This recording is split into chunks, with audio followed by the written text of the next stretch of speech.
heard stories about a monster that lurked in the underbelly of the ferry. After 90 years, he's actually out in the public. Steamboat Willie.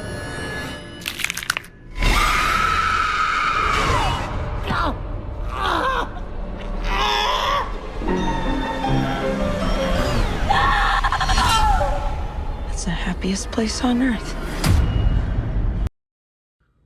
What's up, guys? Lance the Obscure Movie Guy coming to you once again with another fun-filled, fact-filled video that you probably won't care about, but we're going to do it anyways, trying to change the world one post at a time. And what you just saw was the trailer for the upcoming horror comedy titled Screamboat, which is a play on words for the original Mickey Mouse cartoon from 1928, Steamboat Willie.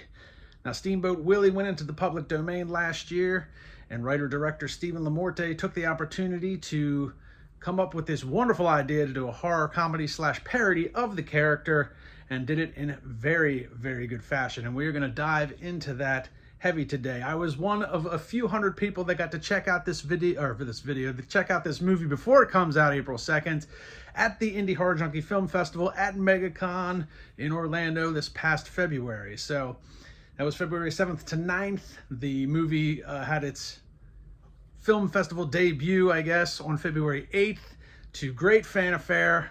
Don't take my word for it. Let's check out and see what these people thought of it. So freaking awesome. We are here at MegaCon Orlando for the early fan screening of Screamboat. The building is full and everyone's hyped. Who's ready to see Screamboat at MegaCon Orlando? Thank you all so much for being here. Please enjoy Screamboat. Screamboat is hilarious. Iconic. Phenomenal. Magical. Intense. Maybe the bloodiest scene I've ever seen. Steamboat Willie. The Disney references were fantastic. You're gonna laugh, you're gonna be grossed out. Don't miss out on this. I was locked in the whole time. I want to go see it again right now. That was amazing. Be sure to check out Screamboat in theaters on April the 2nd. Don't be a pussy. Go see it.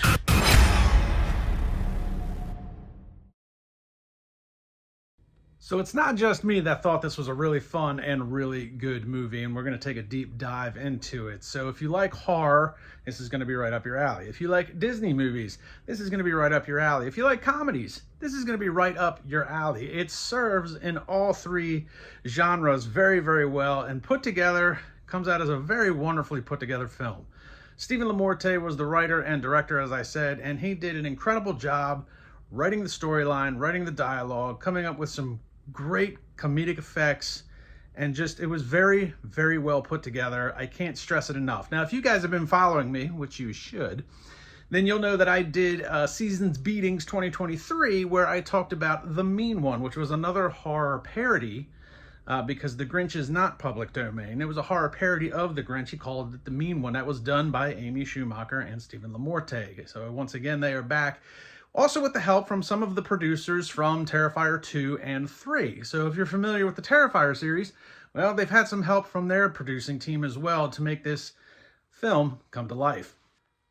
Now, if you remember my video from The Mean One, or if you've gone back and watched it, or you should go back and watch it, you'll remember that I talked about how well written it was, because The Mean One is not public domain. So there's a lot of copyright laws to be avoided when doing a horror parody like that. And Stephen LaMorte in that film took the copyright infringement all the way up to the line without stepping over it, and did it in a very smart way.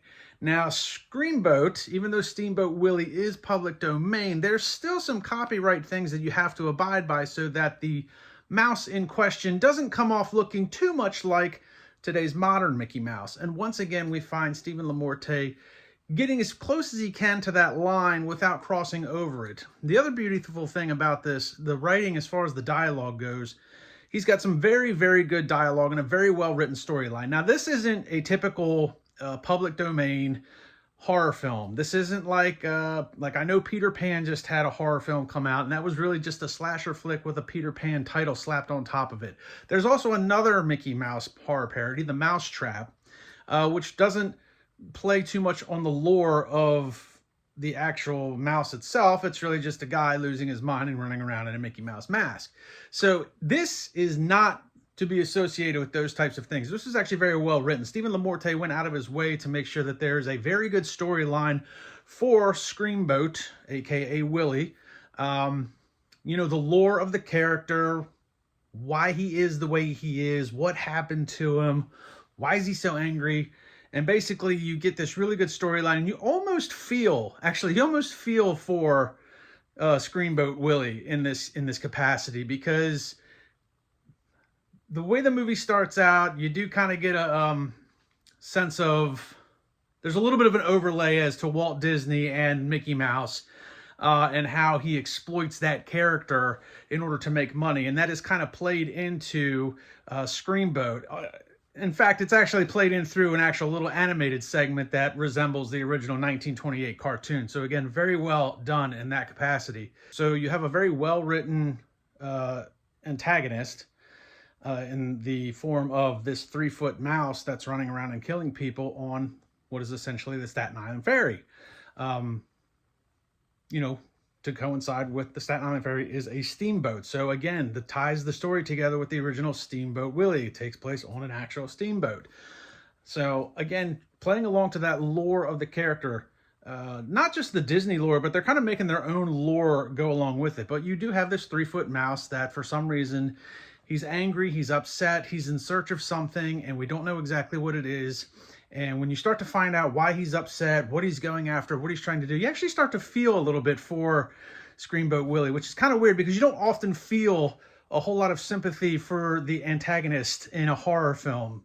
You don't really feel for Michael Myers. You don't really feel for Freddy Krueger, you know, but Screamboat Willie, you can kind of be like, okay, I can see why he's upset. He maybe doesn't need to go around killing everybody, but I kind of sympathize with what he's looking for. And it's kind of weird when you get that dynamic in a film like this. The other thing that's really well written is just the dialogue in and of itself. Stephen LaMorte and Amy Schumacher, I listened to an interview that they did on a podcast, and they do admit that they are very big Disney fans. And Stephen LaMorte put it as, this is kind of like a love letter to Disney, albeit in a bit of a horror comedy type way. But they are fans of Disney, and they are fans of Mickey Mouse. So the dialogue, even though they are jokes, and I'll say this, I said that they were jokes at the expense of Disney, and Stephen made sure to make me understand that it wasn't necessarily at the expense of Disney. They are jokes more of like a love letter to Disney, because some of the dialogue is not at the expense of them. Some of the dialogue and the jokes are just jokes because it's a funny one-liner that you can put into a different context. A perfect example is a line like, "I want to be amongst the people," or "be our guest." Now, obviously, "be our guest," "I want to be amongst the people," Disney lines from Disney princesses.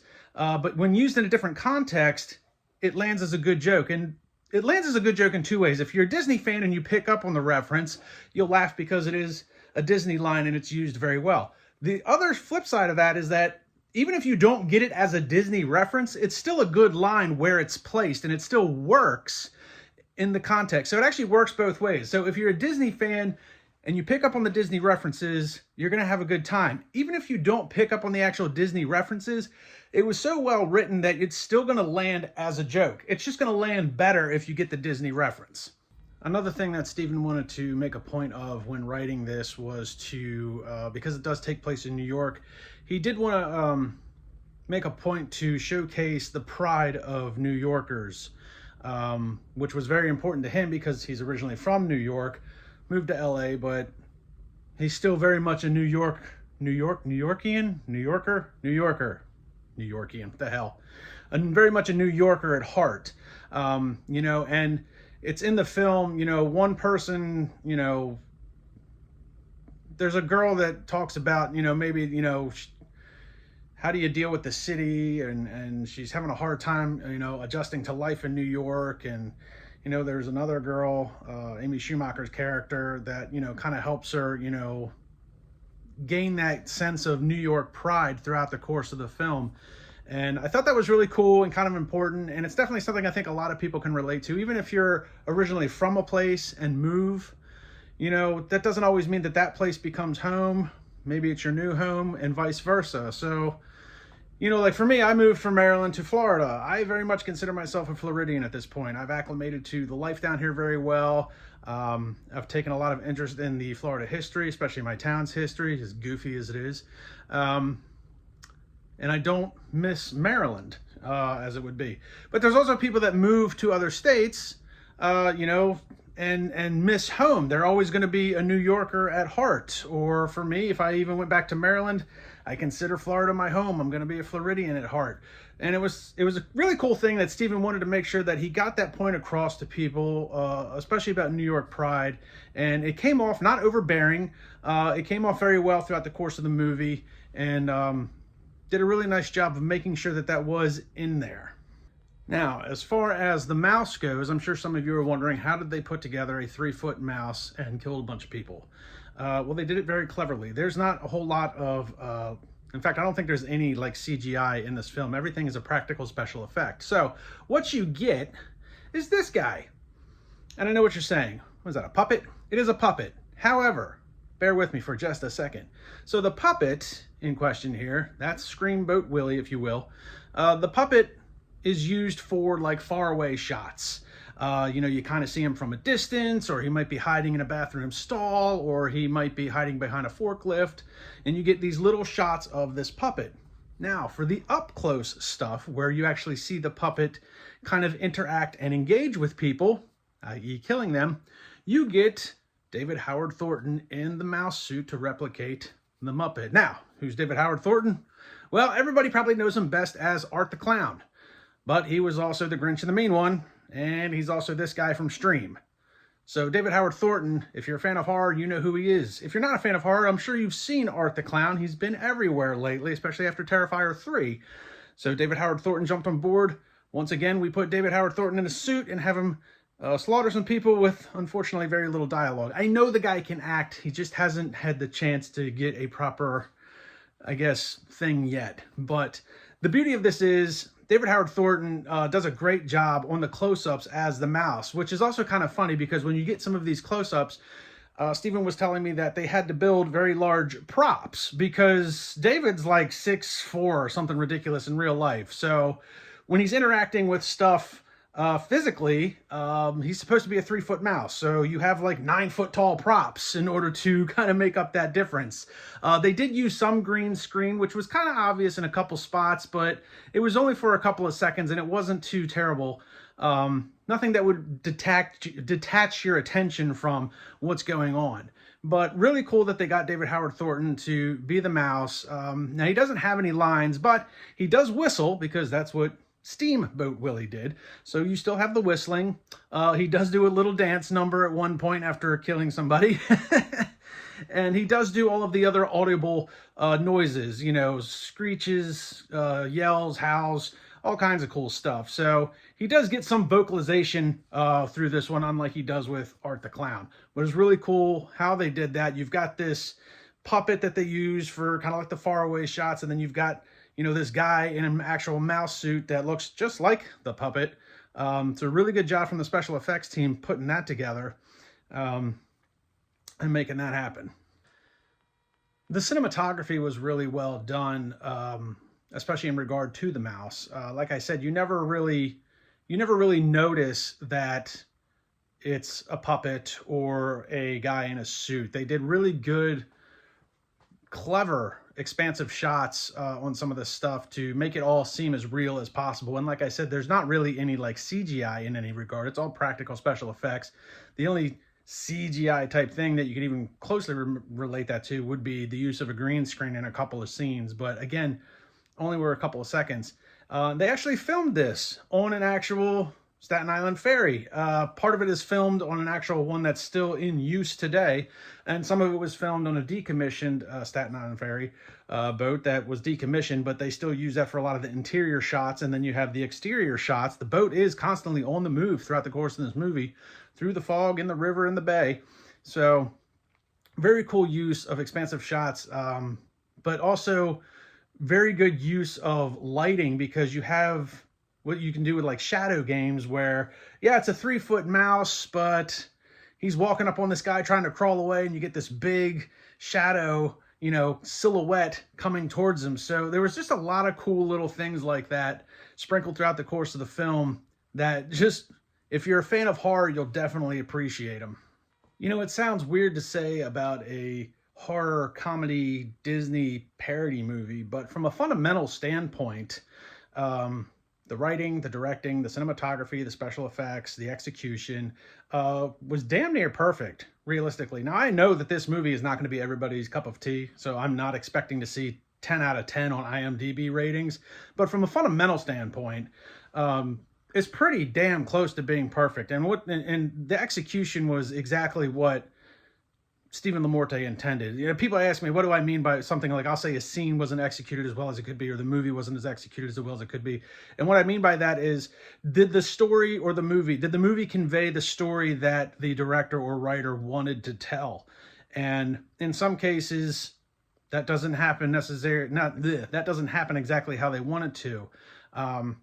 It's like a football game. You know, you have botched plays. You know, you have a play, you executed it, you didn't execute it very well. You know, if you're doing a flood left and, you know, the halfback decides to go right and the tight end does a TE quick out, and then the guy that's supposed to do a post ends up running a button hook, and then they run into each other. Well, you guys executed the play, but not very well. That happens a lot, especially with small independent stuff. But I think for this movie, I think this conveyed everything that Stephen LaMorte was trying to portray. He wrote everything into it that he wanted to. He did part of the editing himself and took some things out that may have not necessarily worked in certain contexts. And as far as I can tell, like I said, fundamentally, it's almost damn perfect, to be honest with you. It's a really good movie. If you're a fan of horror, this is going to work pretty well as a horror movie, absolutely. If you like the gore, there's a little bit of gore, but it's not overbearing like the Terrifier series, because let's be honest, that can get a little too involved. But there's enough to give you that, right, that's a great kill, that's a good gory effect, that's, you know, a guy loses his head, okay? And I'll just say this, he didn't lose his head very fast, okay? It wasn't a quick, it took a while. But it wasn't overbearing. So if you are into horror movies and you like blood and gore, there's that in here. If you like comedies, there's plenty of comedic effects throughout this film, whether it be the dialogue, whether it be physical comedy, visual comedy, whatever, it's in there. And if you're a Disney fan, I implore you to go see this just to get the Disney references. You're going to pick up on them almost immediately. It was so well done. It was so well written. You will not be disappointed if you go to watch this movie on April 2nd. So I want to give a big shout out to Indie Horror Junkie, Rick Danford, Amy Rolfson for letting me tag along on MegaCon weekend, helping them run the Indie Horror Junkie Film Festival and helping them run the booth in regards to everything. Huge shout out to Michael Levy, Amy Schumacher, Stephen LaMorte for letting me bug them for most of the weekend and hanging out with them. They are very lovely people. They were nice enough to sign the poster for me, so big shout out to them. You've got Amy down here. This is Michael Levy. He was actually in the movie as well. He was one of the producers on Terrifier 2 and 3. He also plays the deckhand on the movie. And then obviously down here you got Stephen LaMorte, writer and director. So big shout out to all of them for letting me be a small part of everything that they got going on. I'm really excited for this movie. I know Stephen probably won't watch this review.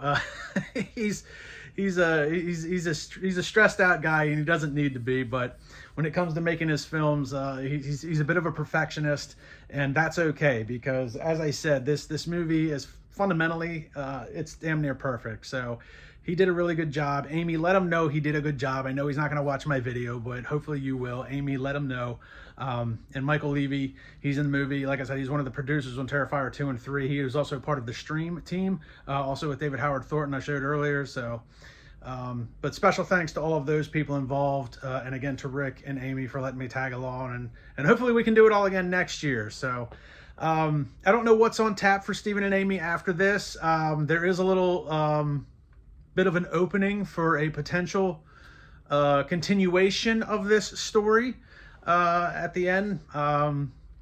but don't know what he wants to do next. So he's keeping that under wraps and close to the chest, as he should. So, but I want to thank everybody involved again for letting me hang out and be a part of the film festival weekend, and Amy and Steven and Michael for letting me talk their ears off about The Mean One. I really like that movie as well. So really good job with this film. You guys should be very proud of what you got going on. It had a really good screening at MegaCon. We had to add an extra 100 chairs to the theater in very, very few minutes in order to get enough people in there. The fire marshal had to come down to make sure that we weren't violating any fire codes, because we did have an awful lot of people that were waiting to get in, and unfortunately had to turn some people away. There just wasn't enough room in the room or enough chairs, and not everybody got to see it. But I do know the people that got to see it. As I showed earlier, they had a really good time watching it. So be on the lookout for Screamboat coming out April 2nd. Theatrical release. I don't know how many theaters, but if it's going to be in your town, you should definitely go check it out. Check out Screamboat the movie on pretty much any social platform: Instagram, Facebook, YouTube. They've got them all. Like, subscribe, and comment. Follow them along. They're doing giveaways on the Screamboat with some signed posters, maybe a t-shirt, some other stuff. So follow them along, see what kind of contests are running, be a part of it, and like, subscribe, and comment to my YouTube channel. And I'll see everybody in the next one.